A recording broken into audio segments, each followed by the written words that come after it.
Bonjour à toutes et à tous et bienvenue dans le Club Pancho. Ravi de vous retrouver pour un nouveau numéro. Ça y est, on peut enfin parler de Mercato qui avait ouvert ses portes il y a une petite semaine. On va évoquer ensemble avec notre invité du jour l'arrivée de Gabin Bernardo, milieu offensif du Mans FC, jeune joueur de 19 ans qui a contribué avec les siens à monter en Ligue 2. Il me semble que ça faisait 5 longues années que Le Mans végétait en national.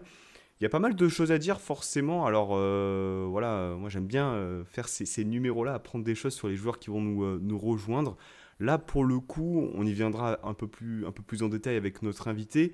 Il n'y a pas une attente, on va dire, pour l'instant qui est démesurée. C'est un jeune joueur qui arrive dans un secteur offensif déjà bien garni, mais quand même pas mal de choses à évoquer ensemble avec Antoine du média La Tribune Mancel qui était avec moi. Antoine, bonjour, comment tu vas? Salut, salut, bah ça va très bien et toi? Ah bah écoute, très très bien. Avant qu'on développe un peu sur Bernardo, je vais te demander un peu de nous parler de toi et du média auquel tu appartiens, la Tribune Mancel. Ouais, alors la Tribune Mensuelle, donc c'est un média de supporters qui a été créé en 2020, donc à l'époque Covid. À cette époque, donc Le Mans joue en Ligue 2 et avec l'arrêt des championnats, bah, il y a malheureusement une descente en national. Et donc suite à cela, bah, du coup, il y a eu certains supporters qui étaient déjà plus ou moins actifs sur les réseaux qui se sont réunis pour créer ce média qui est la Tribune Mancelle. Et bah, au fur et à mesure, le média grandit. Pour ma part, j'ai rejoint l'aventure il y a 3 ans maintenant, donc ça fait 3 saisons que je suis au sein du média. Et voilà, bah, on fait l'actu du club sur les réseaux Instagram, Facebook, Twitter. On a également un Discord et puis un site internet. On publie régulièrement des articles sur le club, que ce soit l'équipe première, mais aussi les féminines, les jeunes, et un peu tout ce qui tourne autour du club du Mont FC.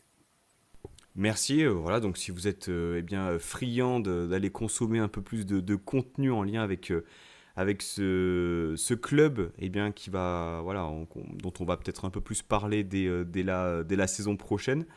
Merci en tout cas d'être là, Antoine, et on salue toute l'équipe Pas de de la souci. Tribune Mancel.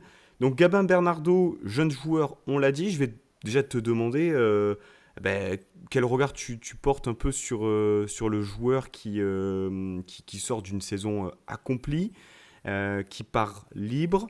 Là, peut-être plus à froid maintenant que ça a été officialisé par le club Mm.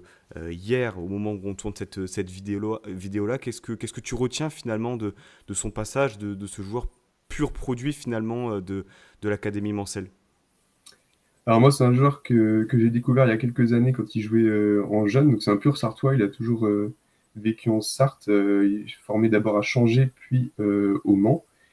Alors en jeune, ça n'a jamais été un joueur qui était spécialement au-dessus des autres. En tout cas, c'est pas forcément un joueur que j'attendais à ce niveau-là dès cette saison. D'ailleurs, au début de saison, il n'était pas forcément prévu dans les plans de l'entraîneur Patrick Vieira, qu'il avait quand même convié à la pré-saison, mais de base, c'était juste un test. En fait, il voulait voir comment Gavin allait se comporter dans le groupe professionnel, et après, il allait aviser s'il le gardait ou pas. Et bah, finalement, il s'est avéré que bah, ça a été une excellente trouvaille, puisqu'il a fait toute la saison dans le groupe pro, et que bah, ça a été l'une des révélations de la saison.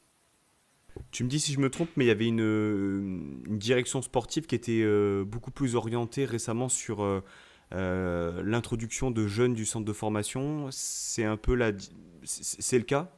Du moins, c'est ce qui a permis à Bernardo, comme d'autres, de pouvoir avoir des minutes finalement en national.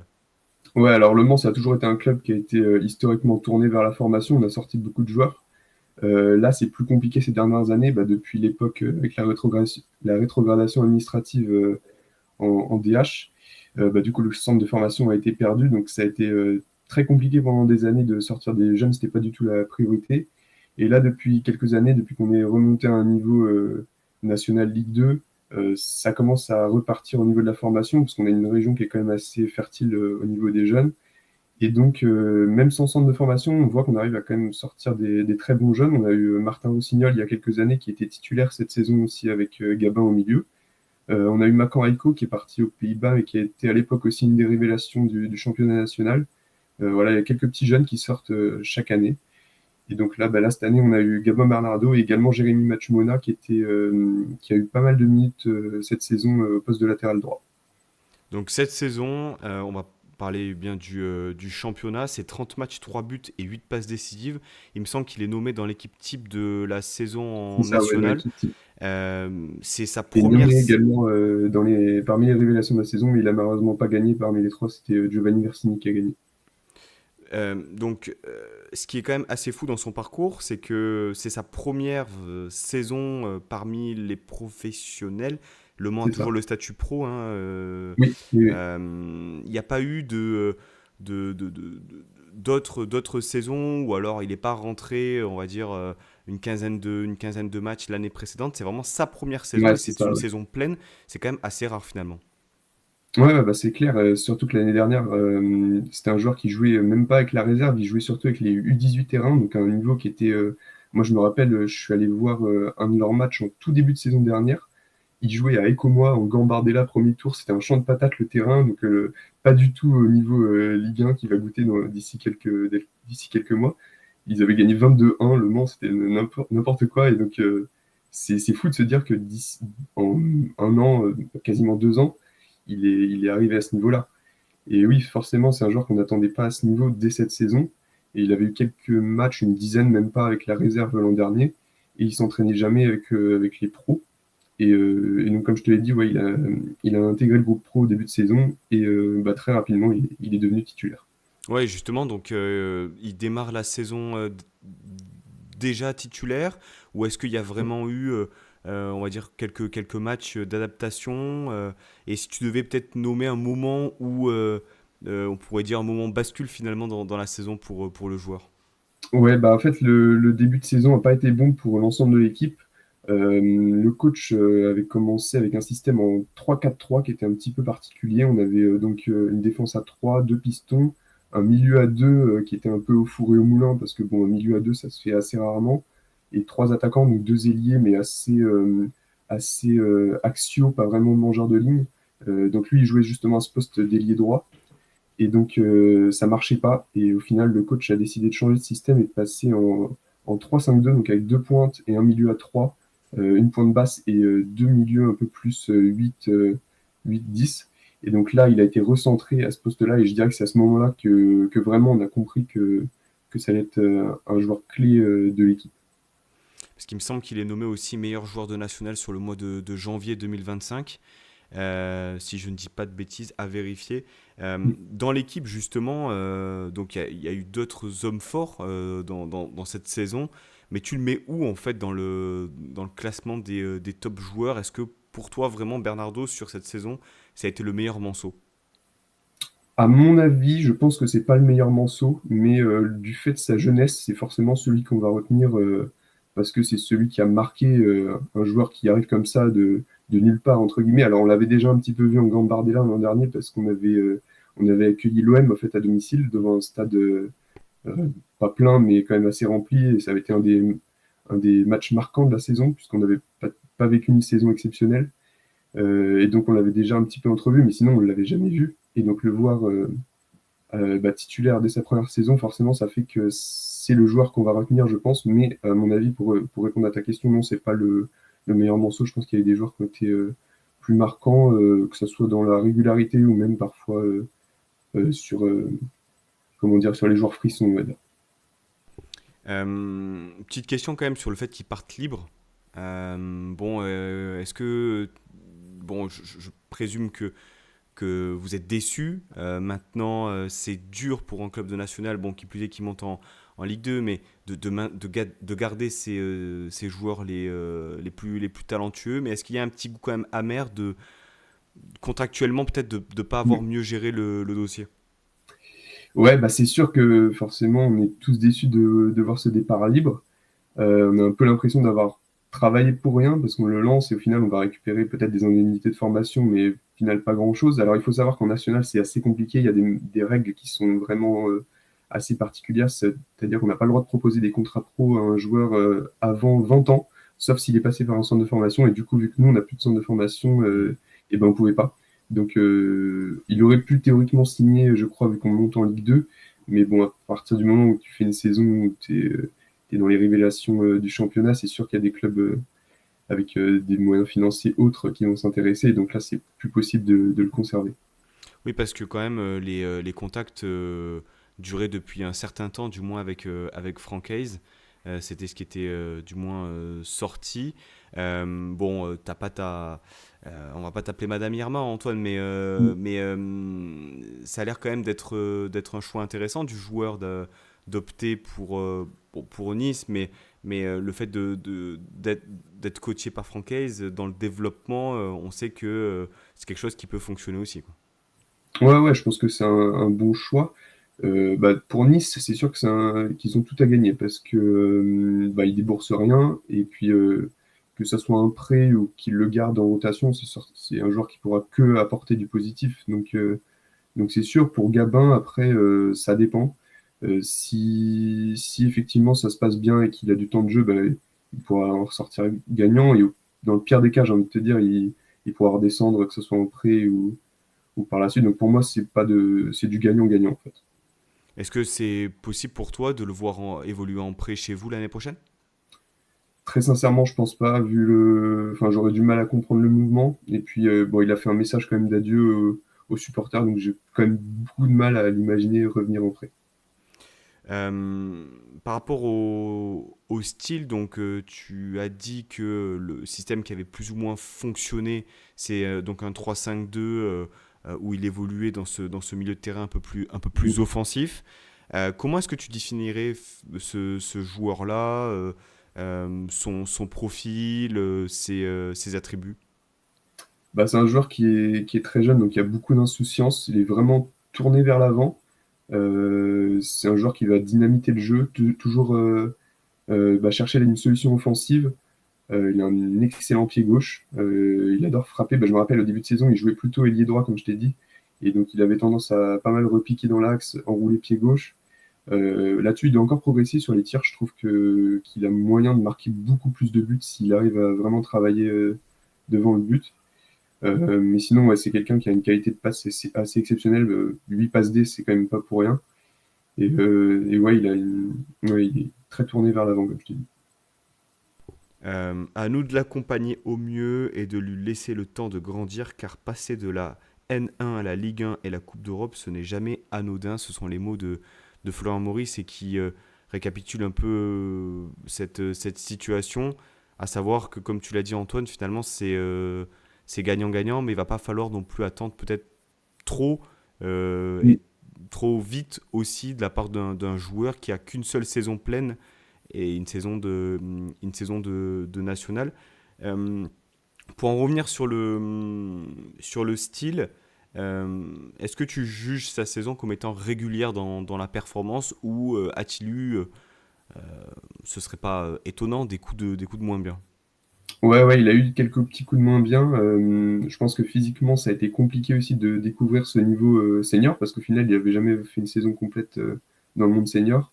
Et ouais, donc des fois, on a senti que, bah, déjà, dès le début de saison, on voyait que sur certains contacts, c'était un peu compliqué Enfin, il n'avait pas l'habitude d'être à ce niveau physique, on va dire. Et puis, sur la phase retour, ouais, il y a eu quelques matchs où on sentait qu'il était un peu en deçà de ses performances habituelles. Même si je trouve qu'il finit quand même très bien l'année, donc c'est assez positif là-dessus. Et en termes de personnalité, alors là, c'est quelque chose que tu as pu saisir ou pas. C'est quel type de gars finalement en dehors des terrains, le lien avec les supporters. Est-ce que c'est un leader? Est-ce que c'est quelqu'un qui va parler avec ses coéquipiers? Est-ce que c'est quelqu'un plutôt de discret? Comment est-ce que tu le définirais dans le groupe? Bah, c'est quelqu'un d'assez discret de ce que j'ai pu voir les rares fois où j'ai pu lui parler, quelqu'un de très respectueux, très bonne mentalité. Ouais, il s'est bien intégré au groupe cette année en tout cas.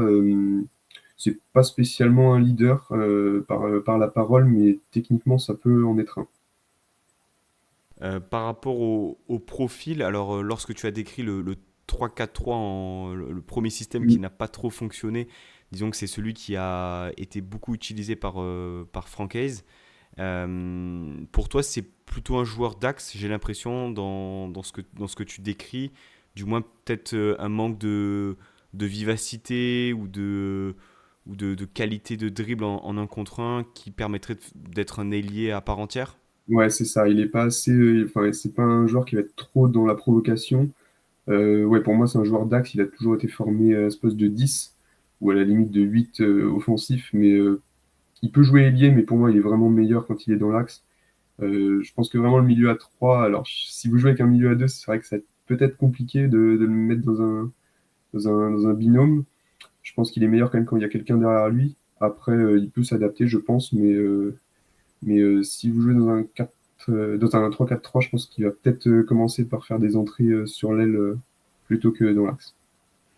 Ok, ok, ok. Peut-être le maintien et le retour de l'inexorable 4-2-3 hein, qui est demandé par une bonne partie des supporters. Petite question, est-ce que c'est un joueur aussi qui tirait les coups de pied arrêtés ou pas? Est-ce que ça lui arrivait? Parce que de ce qu'on a vu, du peu d'échantillons qu'on a eu du joueur, il a quand même une belle patte gauche. Ouais, c'est ça, comme je t'ai dit, ouais, une très belle patte gauche. Ouais, c'est un joueur qui est habitué à tirer les corners, tirer les coups francs. Plutôt un bon tireur de penalty aussi, même s'il en avait loupé un, je me rappelle, contre l'OM, justement, Gambardella. Mais sinon, ouais, il tire plutôt bien les penalties. Quelques passes D sur corner. Justement, le dernier match de la saison, le match de la montée, c'est lui qui fait la passe D sur l'ouverture du score. Même si je pense qu'il a une grosse marge de progression encore là-dessus, parce que je l'ai souvent vu tirer des coups francs et me dire il aurait pu faire mieux, dans le sens où il le tirait souvent assez tendu, premier poteau, et des fois c'était un peu loupé. Mais il a une bonne patte gauche et j'ai pas de doute sur ses qualités là-dessus. Je vous invite en complément de ce numéro à aller voir eh bien, les posts du compte Touche de balle auquel contribue notamment Bertigno que vous connaissez bien ici. Vincent, qui eh bien, a fait un travail assez précis quand même sur Gabin Bernardo. Et il est indiqué dans ce thread que c'est le deuxième 2006, donc deuxième joueur né en 2006, le plus utilisé parmi tous les joueurs de Ligue 1, Ligue 2, National 1, derrière Warren Zahir Emery quand même, et devant Eli Kroupi Junior qui a terminé, je crois, meilleur buteur de Ligue 2 avec le FC Lorient. Ça montre aussi l'importance qu'il a. Euh, Comment est-ce que tu vois finalement ces joueurs de National? Ça fait quand même quelques années que Le Mans est en National. Généralement, la bascule, c'est National Ligue 2. On la voit beaucoup. On la voit peut-être un peu moins en Ligue 1. Euh, Comment est-ce que tu analyses ce genre de mouvement, pas tant Bernardo OGC Nice, mais plutôt le fait qu'il y ait deux divisions qui séparent le National de la Ligue 1? Bah, le national, c'est clair que c'est un championnat qui devient de plus en plus compétitif. On en parle avec la potentielle Ligue 3 qui pourrait voir le jour bientôt. Et donc oui, il y a des joueurs qui sont amenés à évoluer plus haut. J'ai l'exemple aussi de Randall Colomouani qui était passé par Boulogne, je crois, en national. Il y a eu El Ainaoui, on en a parlé. Mais ça reste malgré tout assez rare quand même des joueurs qui vont directement en Ligue 1. Je pense qu'il y a aussi le fait que les clubs ont peut-être plus envie d'aller directement chercher des jeunes, plus de moyens aussi pour donner des contrats pro directs que c'était le cas il y a quelques années. Donc à voir si ça continue dans cette direction, mais ça ne me surprendrait pas vu qu'il y a, enfin, pour suivre le national depuis un moment, du coup, vu que malheureusement on y est resté 5 ans, ouais, il y a quand même beaucoup de talent à aller chercher dans ce championnat. Tu as parlé de El Ainaoui, justement, c'est mentionné dans le travail de touche de balle. Oui. C'était un joueur, donc, avant d'arriver à Lens, qui était à Nancy lors de la saison 2022-2023.